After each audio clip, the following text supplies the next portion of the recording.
Ukraine विदेश मंत्रालय ने अपने बयान में कहा कि उन्होंने ईरान के राजदूत को तलब कर चेतावनी दी है कि अगर रूस को बैलिस्टिक मिसाइलें दिए जाने वाली रिपोर्ट सही पाई गई तो द्विपक्षीय संबंधों के लिए ईरान को सख्त परिणाम भुगतने होंगे। हालांकि ईरान के एक सीनियर अधिकारी ने इस रिपोर्ट का खंडन किया था और इसको मनोवैज्ञानिक युद्ध बताया।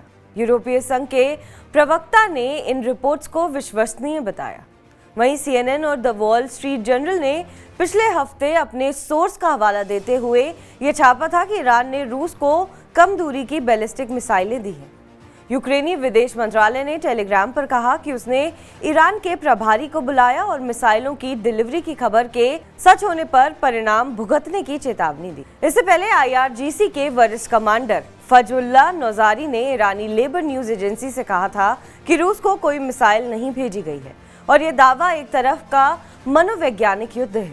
नौजारी ने यह भी कहा कि ईरान यूक्रेन रूस संघर्ष में किसी भी पक्ष का समर्थन नहीं कर रहा है। पश्चिमी और यूक्रेन के अधिकारी ईरान की इस बात को झूठ ठहरा रहे हैं कि वे यूक्रेन रूस संघर्ष में किसी भी पक्ष का समर्थन नहीं कर रहे हैं। यूरोपीय संघ के विदेश मामलों के प्रवक्ता पीटर स्टेनो ने कहा कि हम रूस को ईरानी बैलिस्टिक मिसाइलों की डिलीवरी पर सहयोगियों की ओर की जा रही है। हम रूस को ईरानी बैलिस्टिक मिसाइलों की डिलीवरी पर सहयोगियों की ओर से दी गई विश्वसनीय जानकारी से अवगत है। उन्होंने कहा कि यदि पुष्टि हो जाती है तो ये सबूत होगा कि यूक्रेन पर रूसी आक्रमण में ईरान का भी हाथ है। हमारे बार्टर सिस्टम में आती है मिसाइल सप्लाई।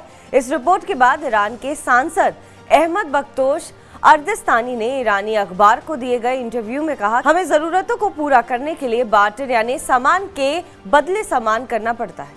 सोयाबीन, गेहूं जैसी जरूरत की चीजें भी हमें बार्टर के लिए खरीदनी होती हैं।